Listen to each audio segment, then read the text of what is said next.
morning and good afternoon to everyone, and thank you for joining us today for this webinar on securing remote mining and industrial sites. I'm Michael Slachter from NTT, and I'm joined today by Malcolm Bailie from Nozomi Networks. Hi Malcolm, thanks for joining us. Would you like to kick off with a brief introduction? Sure. Good morning and also good afternoon, everyone. My role is the Solutions Delivery and Projects Manager for Asia Pacific for Nozomi Networks based out of Sydney, Australia. I have over 23 years experience in industrial control systems, which includes consulting, designing, deploying, and also managing large-scale critical infrastructure.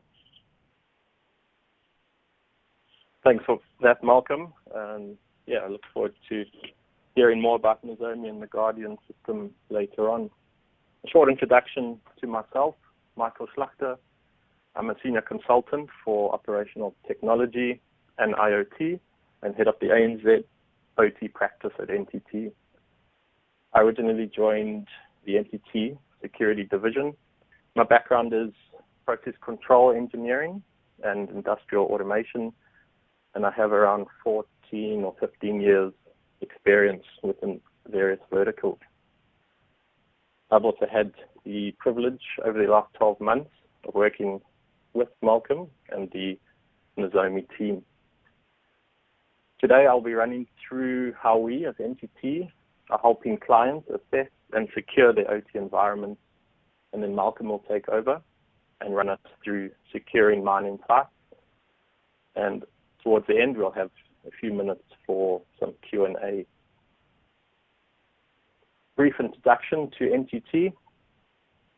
So NTT is one of the largest ICT companies in the world, and last year around 28 companies were brought together to form the NTT group, which we see today. NTT Security is a specialized security company and the center of excellence for security within the NTT group. Our service portfolio covers every aspect of specialized managed security services and consulting services, from initial assessment through to strategic program planning, hands-on deployment, and 24/7 monitoring with management and support. We have 5 security operations centers globally, as well as 7 R&D centers. Before we get into the details of OT environments, I'll first run through what we call the Purdue Model. When we engage with clients, it is important that the IT and OT teams have a mutual understanding of the overall architecture and network layout of the OT systems, along with the attached IT systems. For this, we use the Purdue Model, as you can see on the screen, which is basically a concept model for OT network segmentation. It's an adopted reference model for industry that shows the interconnections and interdependencies of all the main components of a typical industrial control system. This will allow IT and OT teams to speak on common grounds, which is often the biggest challenge. If we look on the bottom at level 0, these are the physical devices. For example, valves, pumps, motors, switches, and sensors. These devices are in charge of controlling certain processes in the industrial environment, and they also provide feedback to the controllers, which sit on the next level. At level 1, we have the PLCs. As you may hear, they're programmable logical controllers, and RTUs, which are remote terminal units.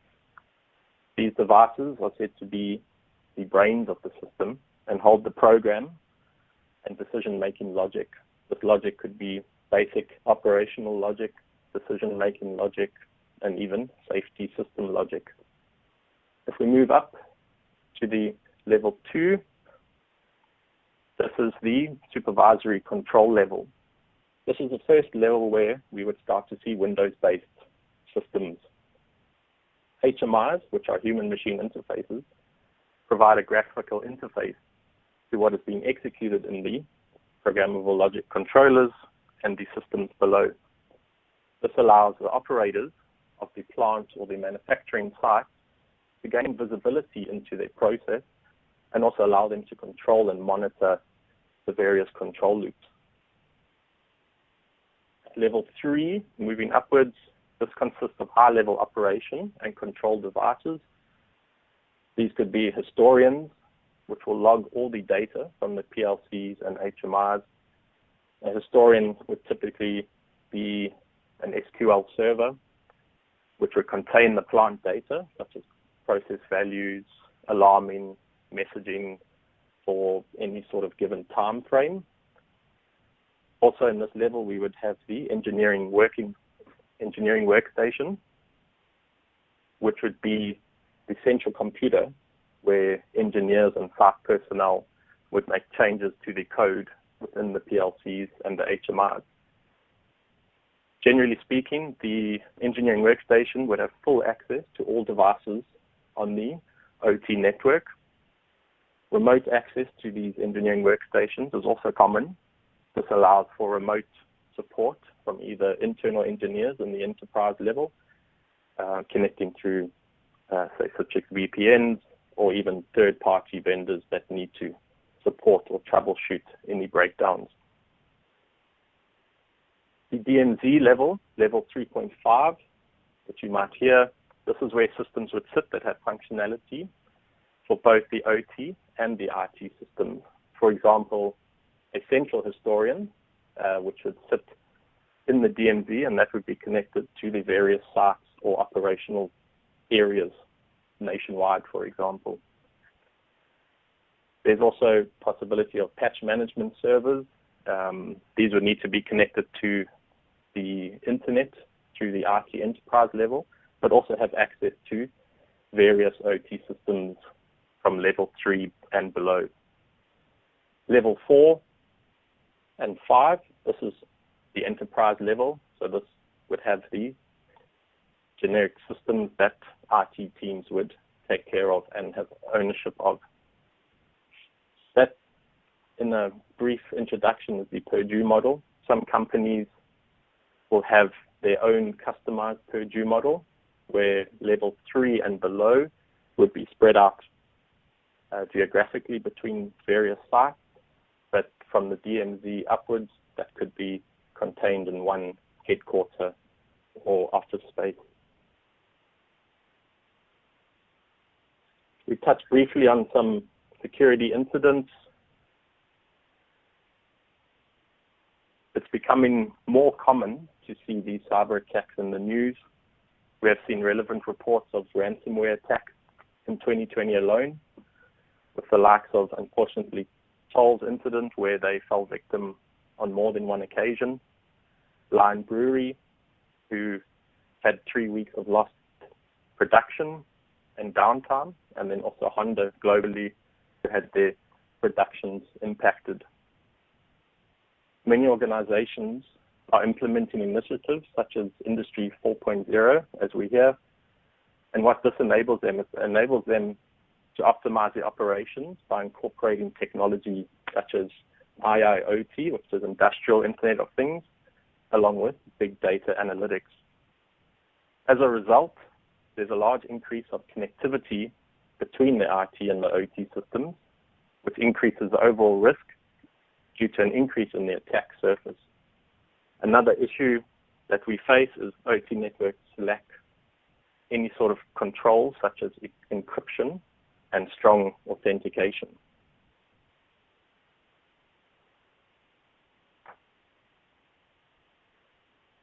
There are many challenges that our clients are facing when they look at securing their OT environment. If we start with the general visibility, many of the clients and production sites don't have up-to-date inventory of the various systems that are installed and running their processes. We also know that you cannot protect what you cannot see. Associated with these environments is also the assets which may contain various vulnerabilities. The vulnerabilities could be Windows-based or even firmware-based vulnerabilities, which would speak directly to the PLCs or the HMIs. This is where NTT and Nozomi are able to work closely with the clients to be able to provide this visibility and assess their environments to be able to better understand and plan a way forward. OT environments are also increasing the need of IT support.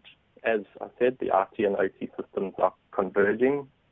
This tends to highlight a clear separation in priorities and work processes between the IT and the OT teams. OT environments also have little or no governance for security, mainly in the past, and now it's a known fact that there's a large resource shortage within the OT security world. We look at legacy systems. Whenever manufacturing sites or infrastructure projects are built and designed, they're expected to run for 10 to 15 years as part of a CapEx project. What we're finding is you cannot, that's a known fact, you cannot simply patch or upgrade these Windows-based computers as you can do within the IT environment. The IT environments, you generally run monthly patches. In the OT environments, you'll be lucky to patch them annually or even longer durations. Along with that, there's generally management of change processes that need to be followed. These would include assessment and risk assessments to the changes or the systems that are being modified.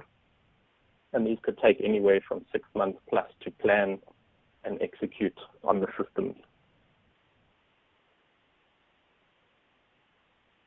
Once the challenges are understood, we as NTT are able to work with you, the clients and the vendors like Nozomi, to secure your OT environments and improve your overall security posture. The initial phase would start off, as we see on the left, with a converged workshop in which IT teams and OT teams are present. Here we would discuss the various pain points, challenges, and how to overcome them to ensure that IT and OT teams are aligned and also have a common outlook for securing the OT environment. From here, we would move into a detailed assessment, which is where we would deploy the Nozomi technology, as you'll see shortly, and this will create a baseline. This will create visibility and understanding of the OT environments, and during this phase, we will reference various standards, such as IEC 62443 and frameworks like the NIST 800-82 to provide recommendations in achieving strong industrial security. Once monitoring and protection methods have been implemented, such as next-gen firewalls and Nozomi Guardian, NTT Security is able to accept the logs and alerts from these systems and provide additional threat monitoring and device management through our 24/7 security operation centers.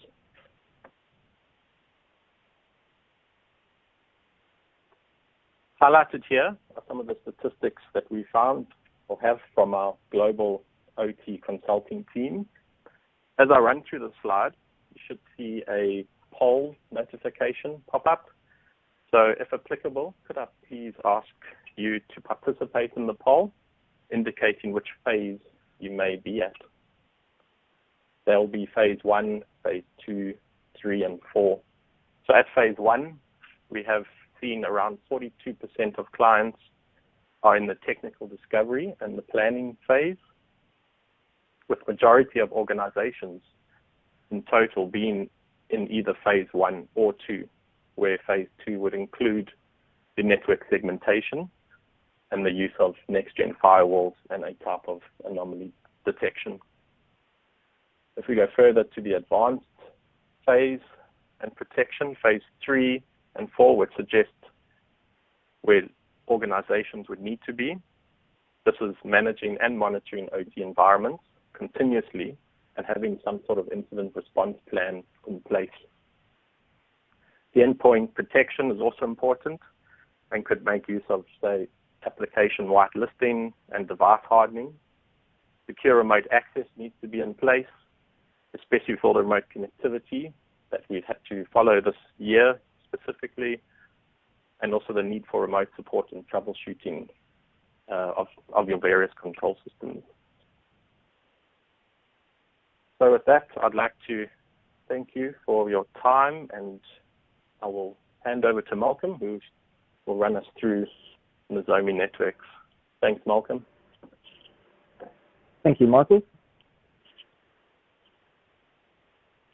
The Nozomi network solutions are used by industry leaders globally in oil and gas, mining, and other critical infrastructure and industrial operations. Each of these industry leaders and many more organisations have chosen Nozomi networks to provide security and visibility of their OT environments. So why are organisations adopting this technology? It's due to market forces that are driving their business initiatives. As organisations rapidly adopt new technologies and new use cases to gain a competitive advantage, they can create gaps in their security posture. And while the number of IP-enabled devices has exploded in industrial networks and device security hasn't kept pace, the unsecure and unsecurable IoT devices is huge, expanding the attack surface in your infrastructure. This makes it easier for attackers to find and exploit vulnerabilities and engage in both operational security and data security in converged networks. Organisations are integrating formally separate OT and IT systems and teams. Teams from OT are traditionally strong in operational uptime and reliability, and teams from IT are traditionally strong in cybersecurity and IT networking. Now they have to work together to deliver unified IT, OT, and IoT visibility, security, and response. In fact, over 80% of cybersecurity inquiries to Gartner are related to securing OT environments. And governments around the world have prescribed and before mandating laws to protect critical infrastructure. And like, who would have thought that mining was deemed critical infrastructure alongside utilities? It is because of the impact to a country's GDP, especially Australia's.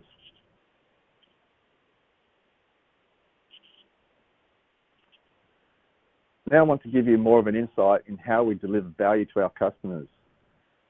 Nozomi Networks Guardian is our core product. It monitors converged OT and IoT networks passively and non-disruptively. It performs vulnerability assessment of those devices to identify any risks related to your networks and automation systems. It also detects operational and threat-based anomalous behaviour to effectively monitor your mixed environments. Guardian's single console visibility and management of all threats and operational risks simplifies and accelerates OT and IoT risk remediation and troubleshooting, as well as forensic analysis. It also scales to any size organisation and integrates with existing SOC workflows and IT security controls. And you can deploy it as a physical or virtual appliance or even as a container.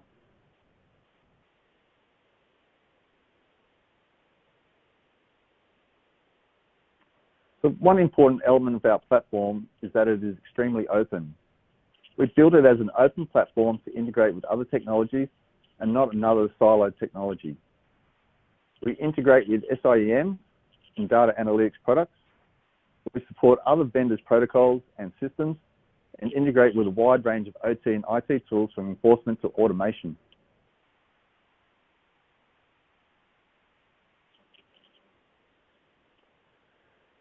When a cyber attack hits operations at North Hydro, they lost about $200 million to $300 million because of the cyber attack in June of 2018. EY's global mining metal cybersecurity leader said the company's recent global information security survey identified that over 54% of mining companies had experienced a significant cyber incident in the past 12 months.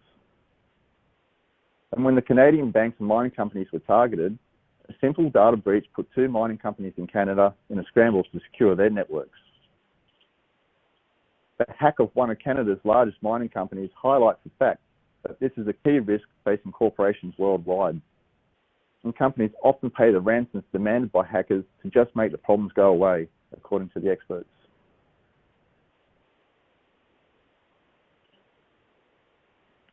But IT and IoT security is challenging. The infrastructure required to support a mining site will vary, as it will be a different process being carried out, different OEM vendors, different plant equipment, but also the vast geographical distances between sites, utilities and ports. Now, sites have been operating for many years, and the technology deployed has not always been kept up to date with today's security requirements. As mining becomes more autonomous and OT systems interconnect with corporate applications for real-time production data analysis, the overall attack surface has expanded.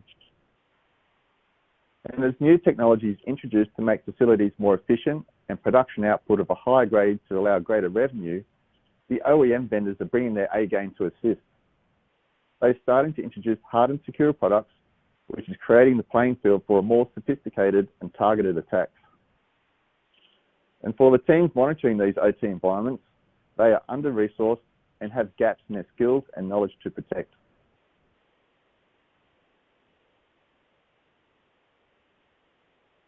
So some of the common operational and security challenges for mining. So clearly understanding the traffic flowing in and out of OT, plus within your network, being able to have insights for predictive maintenance to protect high capital value plant and equipment, protecting the data that essentially provides, at the end of the day, company revenue, and having an up-to-date asset inventory for sites to understand vulnerabilities and potential risks that need to be mitigated.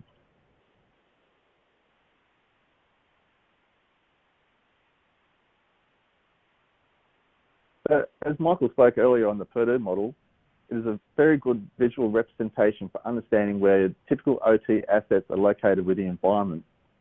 And as Michael was saying, where the typical assets that we would like to monitor is the PLCs, which control and monitor the automated plant, the HMIs, which allow localized control and monitoring of plant, and like the SCADA servers and workstations, which allow operations of a site from a remote control center.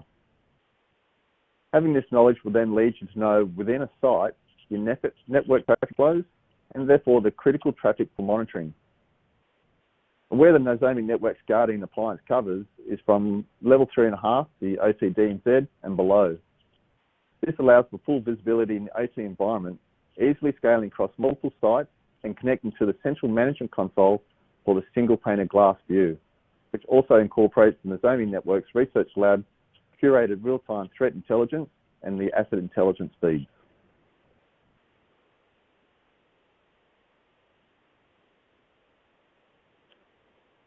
So in closing, to iterate the implications of not securing your OT environment is the cost to the business due to loss of production facility, which also can lead to a loss of brand reputation, or even worse, the impact to the company's share price. And although we tend to look at the dollar impact of an incident, we must also consider the safety impact on the staff operating the plant as the main priority. This ends my presentation. Thank you, and I'll hand the session back over to Michael. Thanks, Malcolm, for that. Hopefully everyone's learned a lot today. We've got how many questions? Yeah, there are a few questions. So I'll start off with the first one. What are some ways of addressing skills and knowledge shortage when securing OT environments? Since I've come from an OT environment into security, what I've found or suggest is that training is important. So upskilling the engineers and the tradies on the site, definitely getting them up to speed with the latest cybersecurity risks and ways to better increase their knowledge. Then what else can we do? Also getting HR involved. So they've got, if your companies have internships, there's ways to approach universities and that to invite the graduates into the company. Anything else you want to add, Malcolm? No, I think that's some of the key aspects that you've covered off.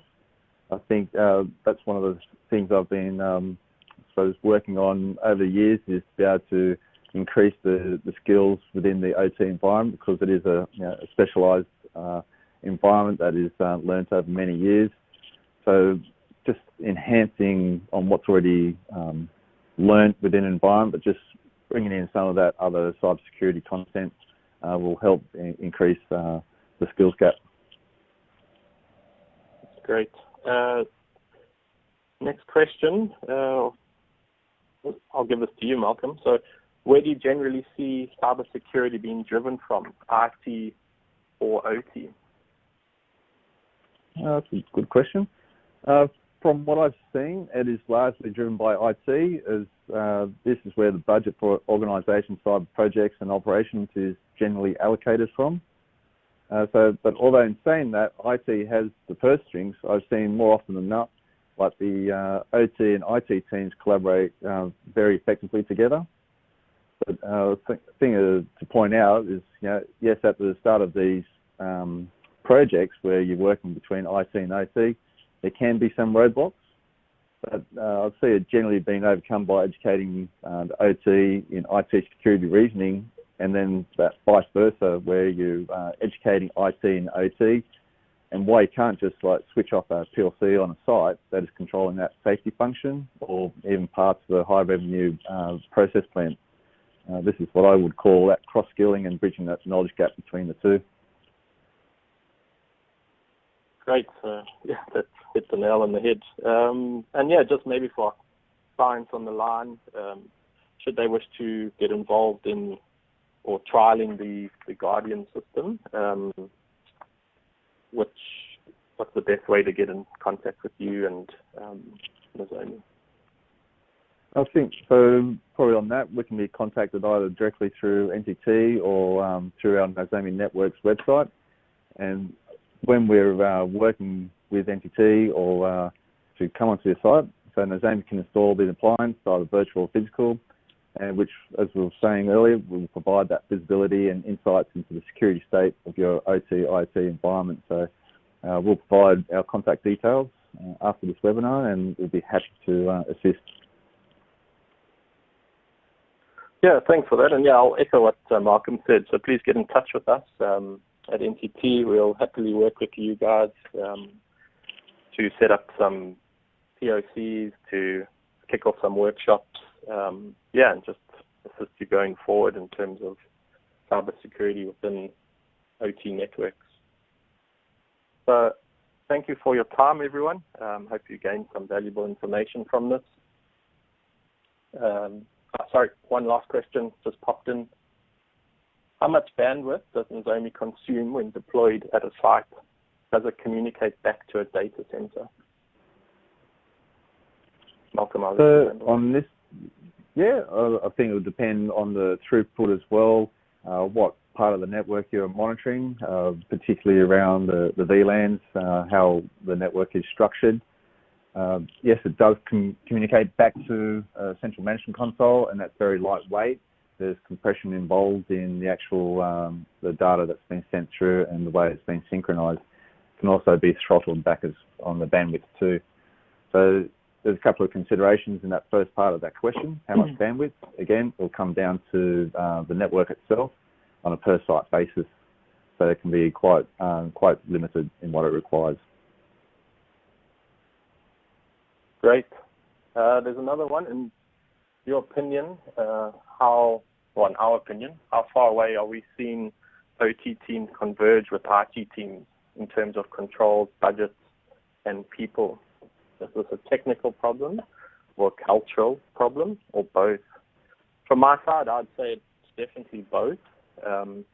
Technology-wise, we're dealing with systems, as I said, are legacy systems.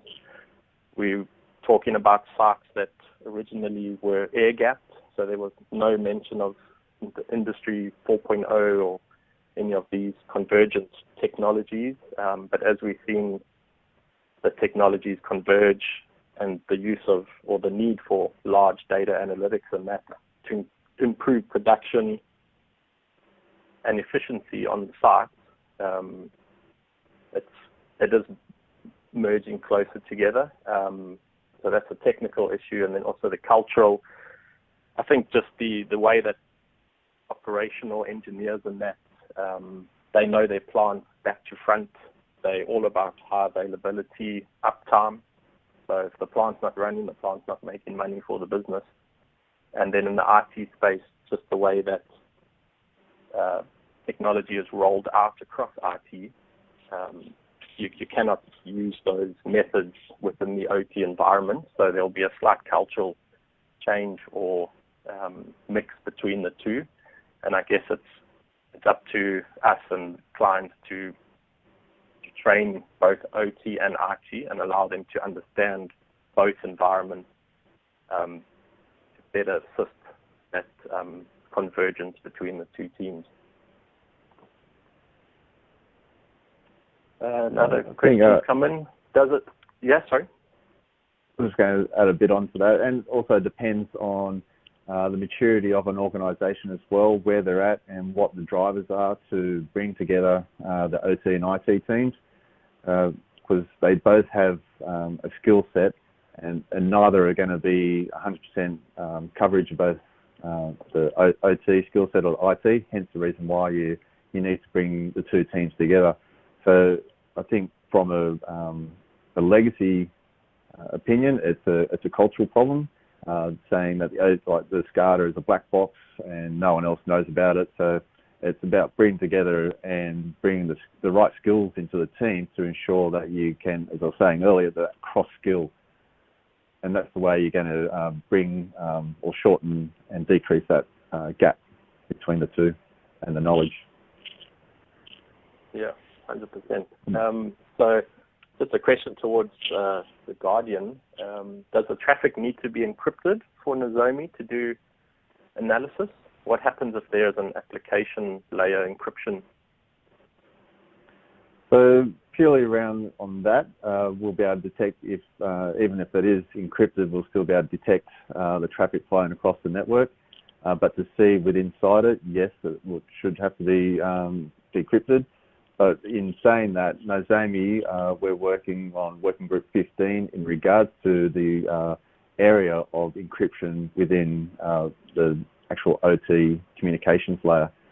So in that effect, at the moment, it will have to be unencrypted to see what's inside it, because yes, it's encrypted. But what happens if there is an application layer encryption? Again, we'll just be marking it as that type of traffic as it's flowing across the network, so it'll still be detected. Great, thanks for that information, Malcolm. So yeah, I think that concludes our discussion today and presentation. Thank you very much for joining us. Feel free to leave some comments or rate the webinar at the end. So thank you everyone for joining us, and stay safe and have a great day. Bye. Thank you.